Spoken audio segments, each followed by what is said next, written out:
You overthinking again? Same. If you're an introvert or a shy human, come join us. We're learning to grow and take up space. We're your host. I'm Kay.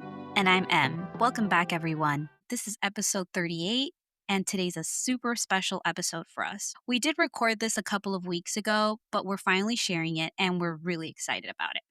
So, our first guest is Jodi Scott.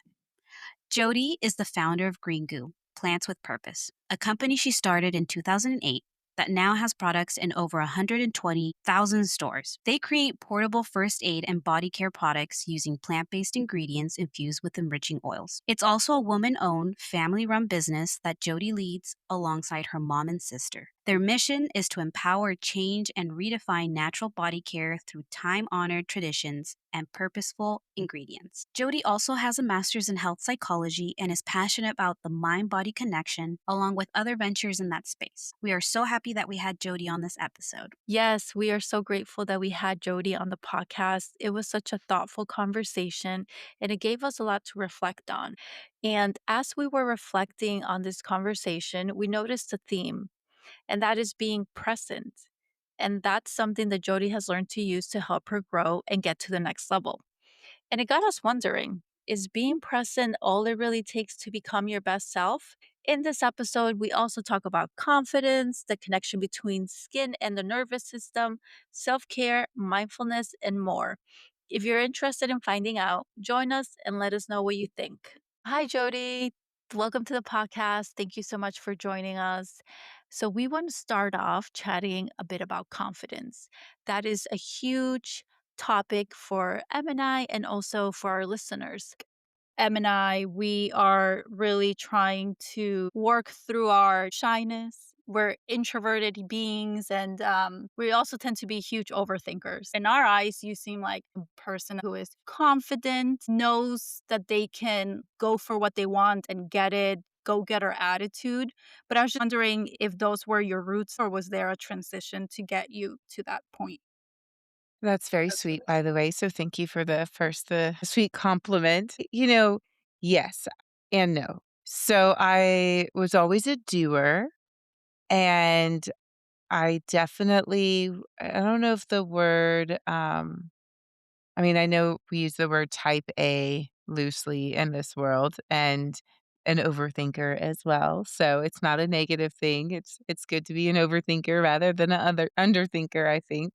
But I always genuinely cared about, like, doing good and doing the best I could. So, whether it was working hard at my grades, working hard at my sports, being a good friend, like, those things really mattered to me in terms of, uh, doing. Now, I'll say, as it relates to the word confidence, it's interesting because I wouldn't give that confidence. I had confidence that I was gonna go in and work really hard at a problem, but the way I would define confidence today, I wouldn't say I was, like, a confident kid.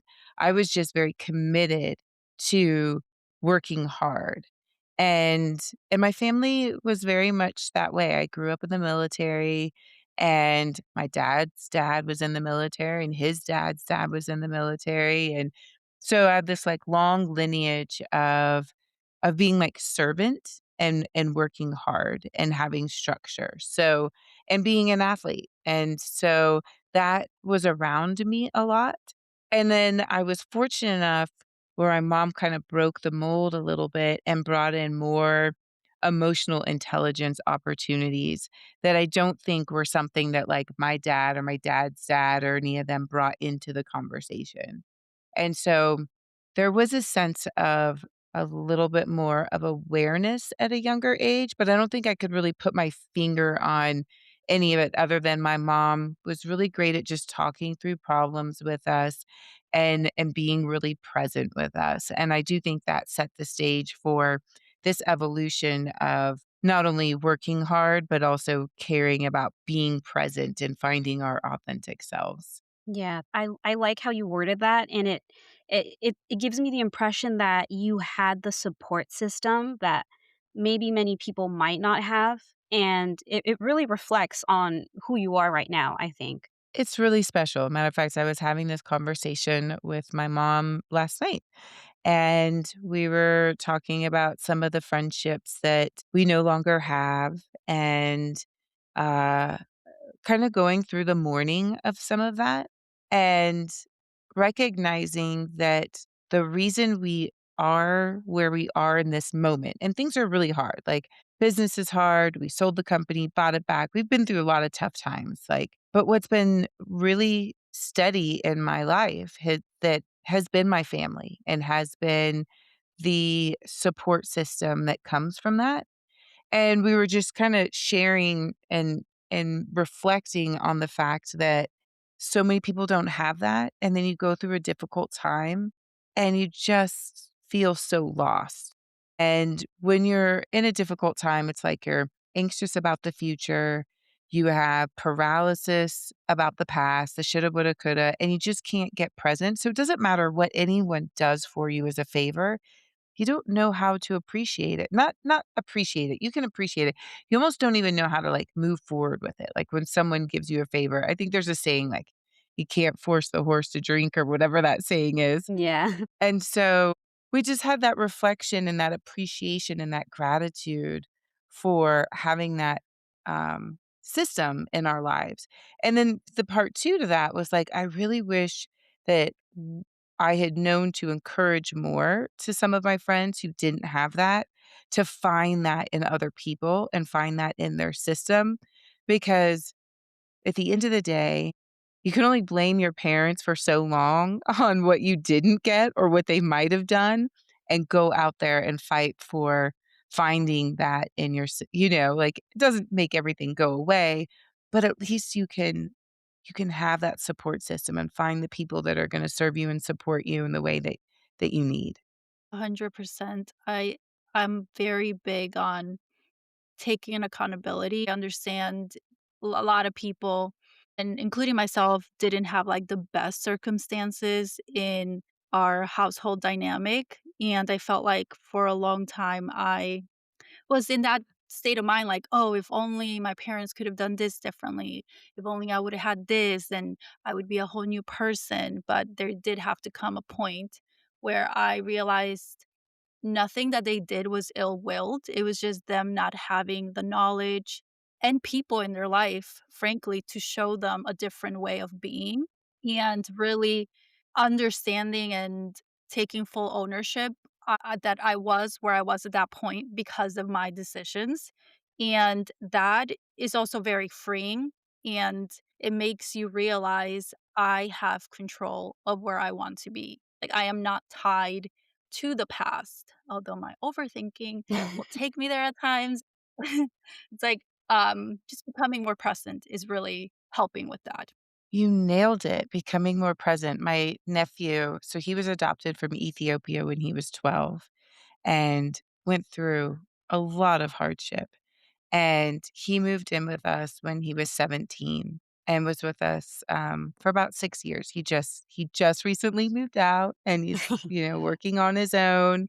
Yay. And, he and I were talking about what happened during that time he was with us and what made the difference for him to be able to be ready for the next phase and stage of his life. And it was really getting present and not letting his body be hijacked by all the things that kinda take over when you're in that state of fight or flight, or, like, you get scared or you get anything, like, anything that puts you in that place that takes you to the past or makes you worried about the future. And so he's like, I understand for the first time of the value of being present and how freeing, to your point, that can Mhm. be. Is like, it doesn't change anything that's happened, and it's still my story, but it's also doesn't have to be my, like, moment in this moment, and I get to really just treasure this moment. And so, yeah, I really appreciate that. Yeah. I'm just, like, processing all of that. I definitely agree, and that's a tool that I'm building out further, how to be present. Actually, before this meeting, Em was, like, taking deep breaths. She was like, "That's just what I Yeah. need to get into my body right now." And I was like, "Let me go scream for a little bit, and I'll be Yeah. okay." And whatever it is, like, bring us back to this moment. Mhm. I do it all day long. I love that you did that. That's essentially why we created this podcast to begin with, because we wanted to heal in real time, and we wanted to try to challenge ourselves to be able to be present and be okay, or at least sit with these feelings that, at least for myself, I don't have the answers fully with yet, but we're working through it. I mean, look where we're at right now. We wouldn't have had the balls, if anything, to do this interview before. Well, I'm proud of you too. And I think that's the secret sauce is like, I mean, I practice being present all day long. And I didn't understand what that meant. And I'll share. So when we built this company and so my mom and I and sister started this plant-based first aid company, and our goal was to reinvent first aid. And, we built this company super, super fast. It went really well and we sold it, but we were supposed to be a part of this new organization. Short version of the story, people got raided by the feds, everything went sideways. We lost everything. We lost our team, we lost everything, and lost all the money that we put into it. We all put our retirements into it, lost it. And I had this dear friend and coach that I had just hired because I heard CEOs have coaches. I should have a coach. And he I had to let him know, like, "Hey, on Monday, I can't be with you on Monday. Like, we lost everything. I can't pay you." And he's like, "What?" And so I gave him a couple, like, details, and he's like, "Jody, you show up every day Monday at 5 o'clock. I'll be there for you." And it was really sweet, but in that moment, it's back to, like, someone's offering you a gift, and when you're not able to see the gift or, like, move forward with the gift, it almost feels like a burden, right? You're just like, oh, I'm just gonna let him down. I'm letting myself down, like, the world sucks." And so I had no intention of showing up to that meeting on Monday, and then I felt really guilty. Monday rolled around. I was like, "Okay, I'm just gonna get on this phone call with him and just be like, 'Sorry, Timmy, like, thank you, but no thank you.'" And so the first thing he says to me, he's like, "So what are you gonna do?" And I was like, "I don't know. We're talking about trying to buy the company back, but we don't know how. We have nothing. What are we gonna do?" And I was like, just about to be like, "Hey, thanks, but, like, this isn't gonna work." And he's like, "Okay, we're starting your mental fitness boot camp." And I'm like, "What?" And he's like, "We are gonna set your alarm every 3 hours, and we're going to do a presence exercise." And I'm like, first of all, set my alarm for every 3 hours, like, I was still in the mindset of doing 1,000 things at one time. And I'm like, "What on earth is a presence exercise?" And he's like, "You're gonna go outside and you're gonna put your feet on the ground. You're gonna take a couple deep breaths. You're gonna listen to the birds. You're gonna watch the clouds go by. You're gonna take one of your 5 senses and you're just gonna focus on it for 30 seconds to 2 minutes. And you're gonna do that every 3 hours. And we are going to build your mental fitness the same way you go and you work out your physical body." And he's like, "And eventually, you're gonna figure out how to do this, Jody." And I'm like, "This is absurd." So the first time I set the alarm, my husband's like, "What are you doing?" And I'm like, "Timmy says I gotta do a presence exercise. Don't know?" And I'll tell you, it got easier and easier. And then as I started doing that, I started to get more ideas. I started to get more creative. I lost paralysis. Anxiety started to go away. And I felt what it felt like to be present, and then that's when things started to happen for me to start strategically figuring out how to buy back the company. And so I really appreciate how you reference this practice of being present because I feel like that's the greatest gift that I was able to acquire in a very traumatic situation, and I just want everybody to know what that feels like because the more you practice it, like, so much clarity and beauty comes from that. Yeah, sometimes it's the smallest thing that we can think about is the answer. And, being present is something that we all are gifted with that we could do, and we just forget about it. And it's equitable. I think that was another big takeaway for me. I was like, everyone's trying to sell you, like, go get this massage, go do this, go do that, this costs money, that costs money. And I'm like, wow, like getting present is free. It Yeah. literally doesn't cost anyone money. I'm like, that is so cool. Yeah. It's just a choice. Yep, choice. Speaking on choices, so to take it back a little bit, you're the founder of GreenGoo, and I think there's this belief, at least in my mind, when you are going to start such a endeavor, you have to feel like you're ready. Did you have that feeling as you were starting GreenGoo? No. We were far from ready. It really was born out of um, instinct, inspiration, and necessity. So I was pregnant and I went to go use a first aid product and I read the ingredients and I was like, oh my gosh, I do not want to put this on my body. And I also don't want my daughter to put this on her. And so it was really the aha moment that we needed to bring plant based first aid to the world, but we had no idea what we were doing. I was in the medical field. My sister is an herbalist and a midwife, and my mom is a self-taught computer programmer, website developer. So we just kind of mashed up our skills, and it just happened to be that each one of us had like this beautiful necessity that created the tripod for us to be able to just get it up off its feet. So we started making the salves, we were growing the herbs, and started selling them at the farmer's market. And it was so funny when, like, the first person asked, like, "Hey, like, we really wanna reorder, and we don't live in Idaho." That's where we first started. "Do you have a website that we can order from?" We were like, "Oh, yeah, that's a good idea. I guess we should put that up." And there was a lot of those moments, like, "Oh, that's a good idea. Thanks for the tip." So Yeah. learning along the way, it sounds like. Mhm. Very much. And I learned really quickly too that, like, bravery was not being, like, confident, like, "Oh, I'm the smartest person in the room, I can do anything."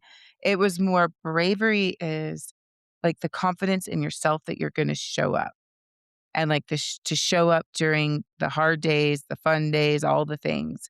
And so I became more confident when I started to recognize that I was just showing up and I was doing it. And it was this neat little, cycle that happened as a result of it.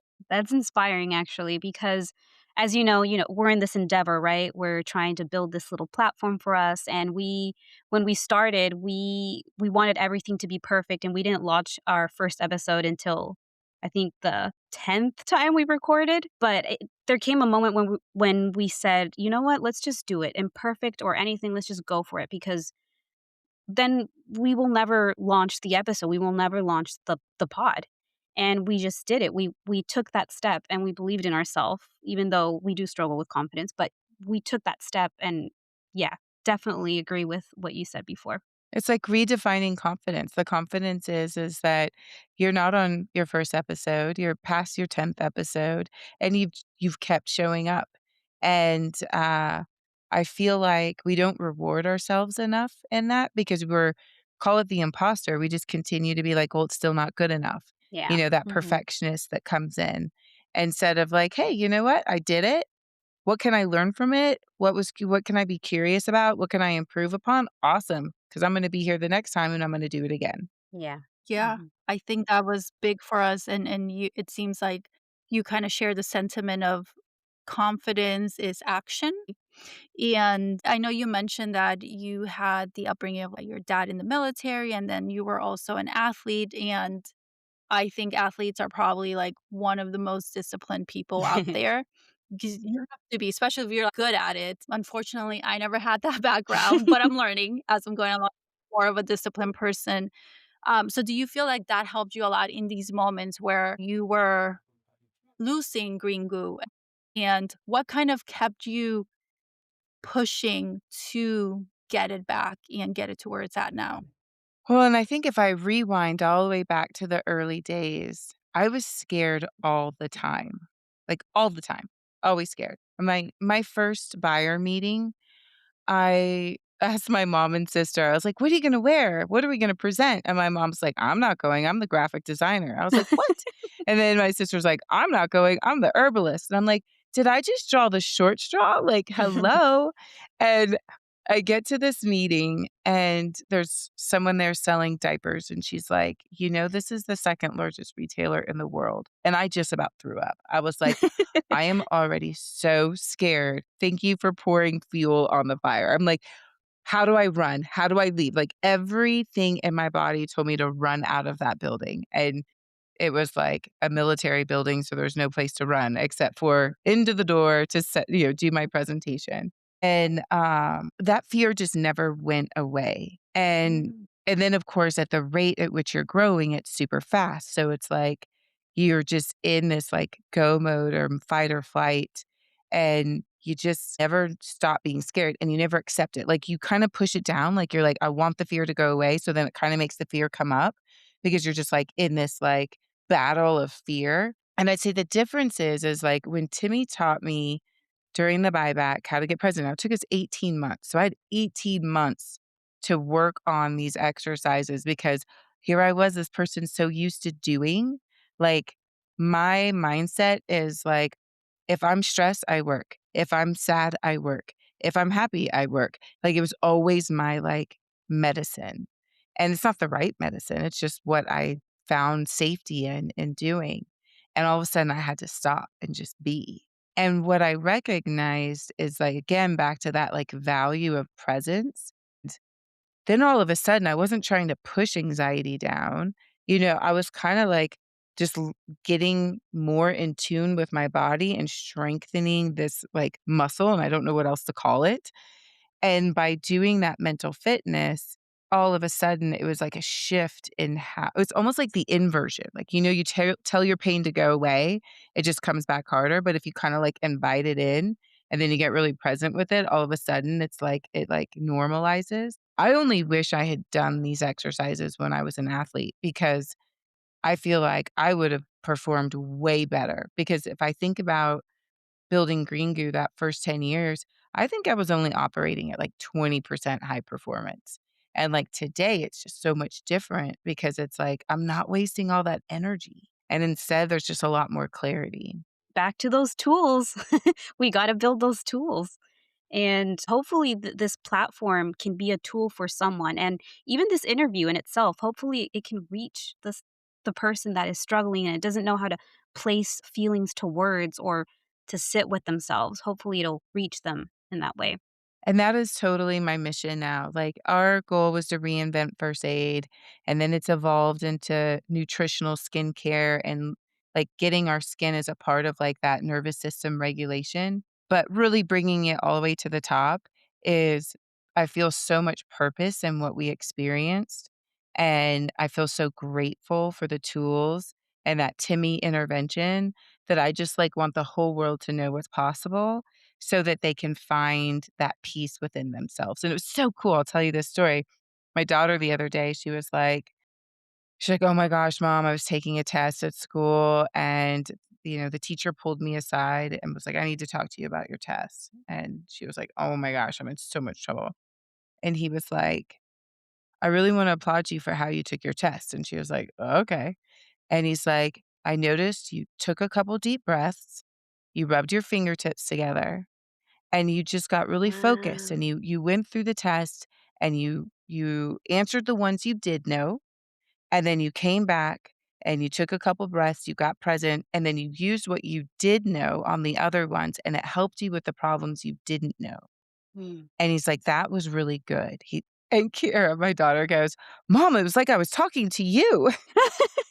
And I was like, "What a gift that she learned that." And Yeah. that is a tool that she gets to utilize. So when you think about when you start doing that and you start practicing it, it has a domino effect around on the people around you. I definitely agree with that, and nervous system regulation, that is so huge. That's something that I wish I also would have learned earlier on. Thankfully, it's getting a lot more attention even in mainstream media. Yeah. And so you were saying that you have some products as well for, like, nutritional purposes. Like, how do those relate, if any, to nervous system regulation? Oh my gosh, this is like my favorite. So it's so full circle. So I got my master's in health psychology, specialized in psychoneuroimmunology, and I was training resident physicians on the biopsychosocial model. All that means in a nutshell is that I was really passionate about improving healthcare and looking at medicine and the patient from a holistic perspective. And the psychoneuroimmunology was the relationship of the nervous system, the immune system, and your psychology. And at the time, it was like, okay, maybe they're connected, but like we don't have a lot of data for it. And today we do. And it's really cool seeing like the Journal of Behavioral Medicine partnering with the Journal of Dermatology and seeing how like mindfulness can improve eczema. So they Mm. understand now how connected it is. And what I love is that So our skin is not just the largest organ. It is full of neurotransmitters and it is our first responder. It is signaling everything in our body what to do all day long. And our skin is born from the same embryonic tissue as our nervous system. So it's rich in neurotransmitters. And so here we've been putting all of these chemicals on our skin, and what that does is it stimulates the body and it tells the nervous system, hey, we're in trouble. And so it increases cortisol. And then the increased cortisol tells your immune system, hey, we're in trouble. It increases inflammation. Inflammation Mm. impacts a lot of things in our body, including Yeah. like clarity. Then we're also stripping our skin of its microbiome. And that is actually really important for our endocrine system. And so all these things that we've been doing have been compounding. And so what I love is teaching people just another fun hack, which is get rid of the chemicals, stop using those. But then when you put like green goo from head to toe, which is like rich in plants and antioxidants and all this goodness in terms of vitamins, then all of a sudden you're feeding your skin what it likes and what it loves and what helps bring homeostasis. So, like, one of my favorite things, like, literally last night, I did head to toe salve, put my bathrobe on, let my skin just drink it up, and then I slept amazing. And it's because I was giving my skin that moment to just calm down and, like, take a break from the chaos, but then bring in all of this wonderful nutrition that helps reduce cortisol, helps reduce inflammation, and then like, you feel the mindset difference. And so it's just another way to help complement because everything that we're doing, I mean, even when we scroll, believe it or not, that is putting our skin in a state of, like, fight or flight. And so it's kind of always in this low grade sense of nervousness. And you'll hear, like, people who are, oh, what is the term? If there's a term where your nervous system is a little bit more hyperactive. And it's because you're just really sensitive and aware around you. And think about how you're being inundated all the time. You know, buy this, listen to this, do that. And so it's really nice to be able to have that awareness to just like calm our skin, to calm our system. Yeah. Wow. Skin nutrition, that's getting the wheels in my head spinning. I love that. It's like you said, feed your skin what it likes, what it needs, what is helpful. And I must say, like, your skin, like right now, looking at Yeah, she's glowing. glowing. You love amazing skin. So GreenGoo doing something. They know what they're Yeah. doing. You're sweet. And I was just thinking because I'm getting over a cold that I was like, oh, so thank you. That's sweet. Exactly. I love that you mentioned this routine that you did at night. And it brings me to the next question, which is just like a little insider view on what do you do usually just to help calm yourself now that, you are boss lady, you have a lot of responsibilities and stuff. I know that life can get hard even though we do all of these things to try to bring ourselves back, right? Is there anything that you do that you can recommend? Yes. Well, first, my sanctuary Sunday, which is what I did last night.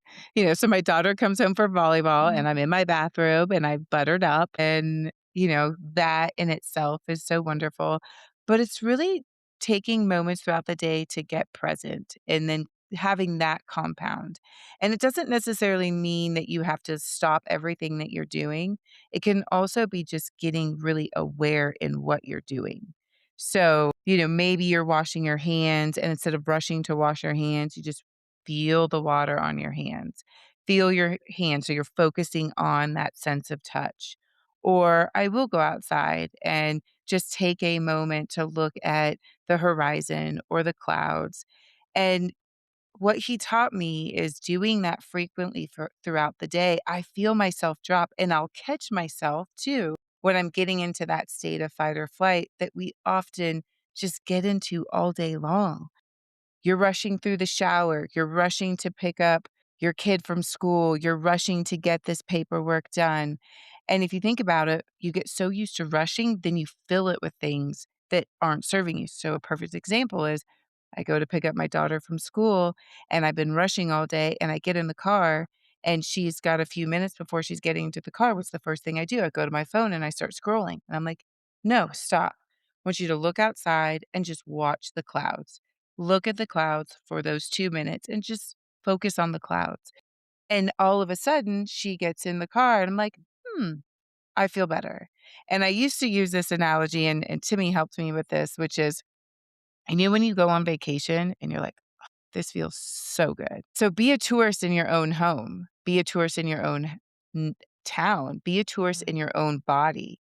Take that feeling and bring it in and find those ways to just be like, and the more you do it, the more you will feel the impact of it. You sleep better, you have more clarity, and you have more, and I hate to use the word control, but it's the best word I can give it, and maybe it's empowerment. You have more empowerment in this body taking over, or your mindset, because what he was setting me up for was that I had to go into some really high anxiety board meetings and have some really difficult conversations, and I was so scared, and instead, I was building that mental fitness, and I wasn't as scared. I knew that I could go into that situation, and I could just, if it started to get escalated, I could bring myself to the present, and as soon as I brought myself to the present, I had more faculties. I was, like, more aware, and it's a really interesting relationship to have with your body and your mind. Wow, that idea of compounded actions throughout the day, I love that idea. And you know what? I don't think about it that way because when I think of taking care of myself, it's either I'm setting a time to do like an hour face skincare routine, but instead I could be choosing throughout my whole day, even 30 seconds. And I think that's what people, and it was my misconception as well too, is that I thought that if I didn't meditate for an hour, I wasn't going to get those benefits. And the truth is, and the data supports it, you can do lots of 30-second micro moments throughout the day, and you actually will exceed what you would get during that hour. And you can be doing it right now, very intently, feeling your feet on the ground, feeling your hands on the counter. And just as you're speaking in this moment, you just bring yourself to that presence. And you'll get to know what that sort of like inversion of that rush is. The other version is like, and Yeah. then all of a sudden it's like, oh, and your body, it's like your body's just saying thank you. Yeah. I mean, I've noticed myself, like, even washing dishes, like, shoulders tense and you're trying to get it through, and have to, like, remind yourself, "Just chill, no one's hurrying you up." So thank you so much for that advice as well. Absolutely. It's been a real gift. And I have learned that no matter how much you invest into it, you're human and you're still going to have your moments where you're like, and you just don't leave your hand on the hot stove for too long. It's like, okay, I had that response. It's okay. And then you just take a step back and you move through it. Yeah, Yeah. definitely. Mhm. And speaking of you having this awareness and being very present, do you feel that that has impacted you in the way that you lead GreenGoo or any of your other businesses or the way that you create? Absolutely. So much more now than ever. And it really goes back to that experience where even like my daughter having the impact that it has on her, it does on the team members as well. Because I would say prior, let's just say I was rushing from one email to the next email, and then I ran into a meeting, and then I'm like, why does this meeting suck? Like, no one is participating. There's just no productivity. And you think about it, like I showed up like, well, of course everyone else showed up like, Yeah. and when you instill in the culture a way to like name it, frame it, and be a part of it and be human with it, because we are humans. The practice of being human is, it's a dance. Then all of a sudden there's like this safety and this trust that I didn't have before. And so a team member can come in and be like, I am so sorry. I am showing up like this, but I had an email that just tipped me over. Mhm. And then all of a sudden, we can, like, maybe workshop that for a minute, or maybe that employee just needed to say it, name it, and put it somewhere, and then we can be in that place of presence again, and rising tides lift all boats. So all of a sudden, everything kinda comes up again, and so I think that level of trust and safety makes everyone's nervous systems calmer and happier, and then you get greater performance, more creativity, and And you think about the jobs you've had where you're just like, "Oh my gosh, my nervous system is a mess." I go into every meeting just like, and those are the worst jobs. They're so not fun, and they tend to be some of the most dysfunctional ones. Mhm. Yeah, I think you could pick up people's energies and moods. So I'm really glad to hear that you're leading with it sounds like more empathy and care and acknowledging that, people working with you and for you are also human and that it's okay to have a moment where you can say, I'm overwhelmed by this email, for example, like you said. And okay, let's have a moment and just that acknowledgement, I'm noticing in my life too, acknowledging what is being felt, sometimes that is just enough. Mhm. Exactly. Before we start wrapping it up, would you say that you're in an ideal place with yourself? It's funny, when I think about the word ideal, for me, it feels like a reaction.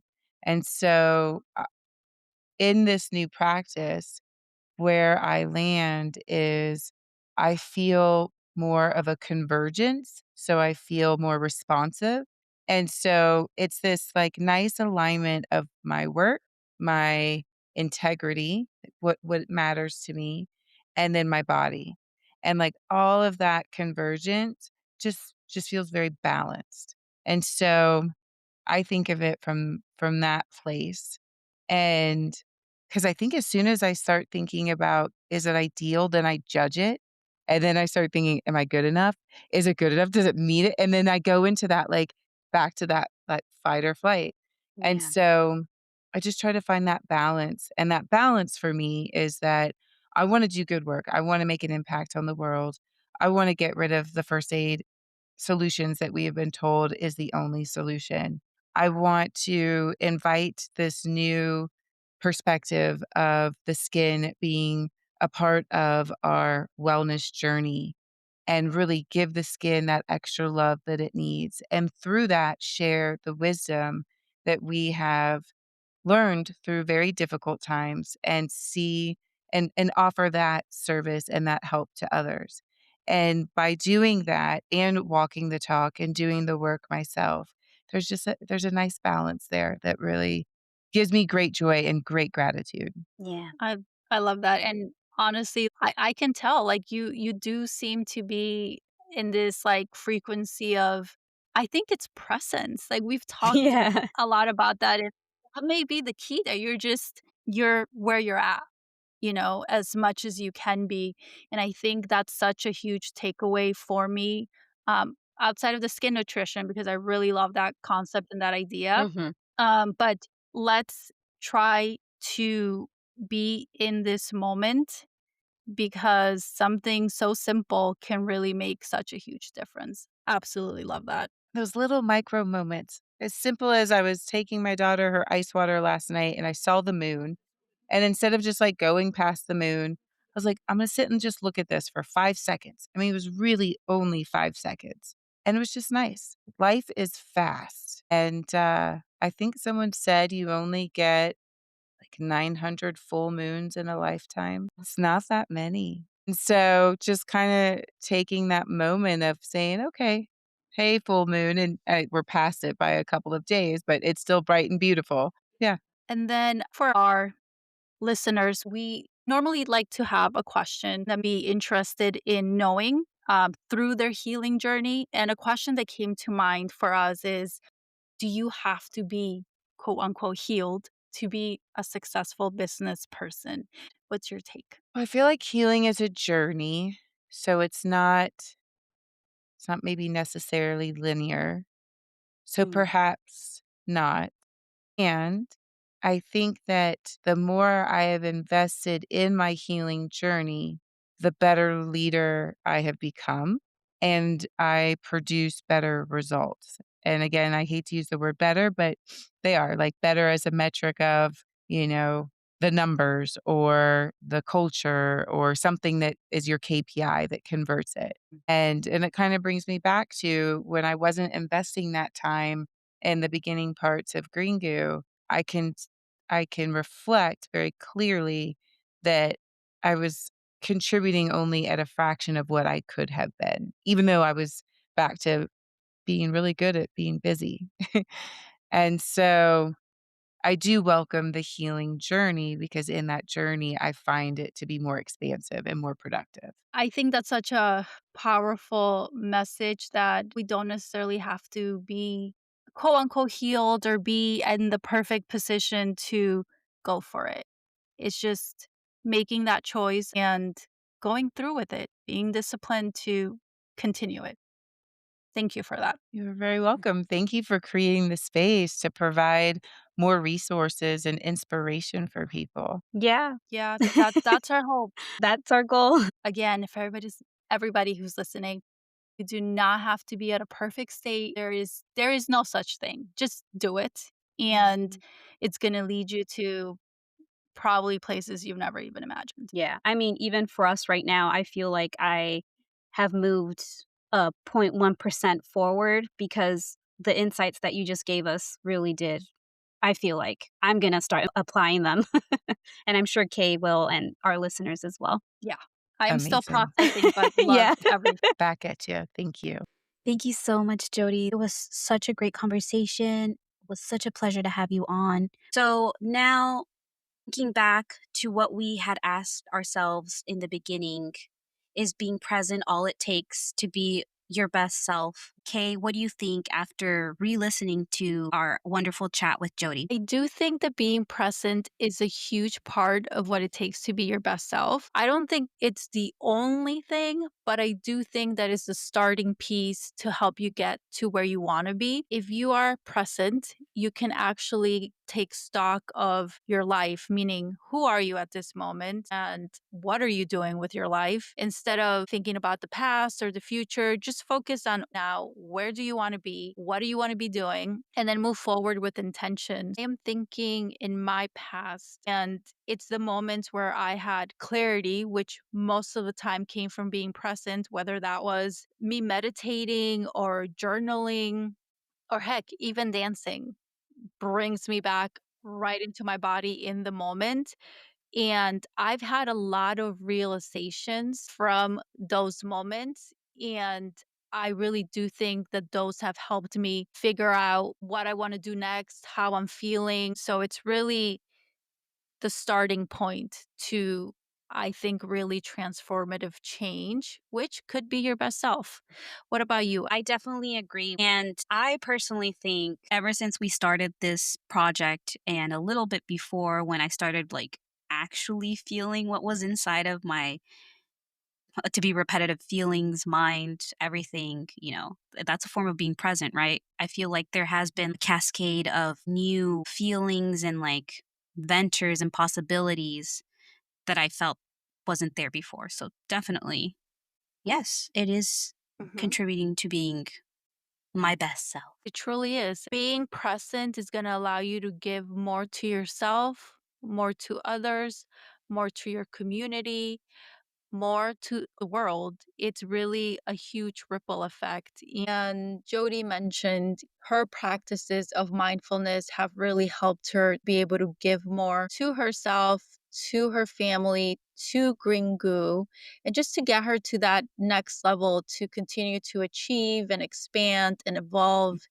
in an intentional, positive way. And I'm just so grateful that we had the opportunity to chat with Jody because we saw her in real time being present. And that was truly a gift and it was very inspiring. Yeah, with so many distractions, social media, and just like how everything is programmed right now to just bombard you with information so you can be on it all day long. It's very hard to be present.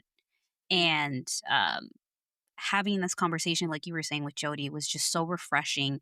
And seeing her embody this as well was also very refreshing and a nice reminder. Try to feel your fingers, like she was saying.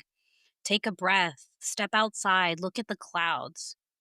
Just take those few seconds because at the end of the day, they start compounding and then you'll see larger results. Definitely. And everybody, check out Green Goo if you are into clean self care and first aid products that are clean, which is actually hard to find. Check them out. We're going to make sure to include the GreenGoo website link in the description notes. With that being said, we are starting to wrap it up. Next episode 39 is going to be such a fun episode since we're trying to round about this season, but it's our self care episode. And we're going to be talking about all things that we love that has been helping us right now in our healing journey. We are super excited for that. We post Sundays, so check us out then. And I hope you all have a great rest of your week. And don't forget, we're rooting for you. Bye. Bye, guys.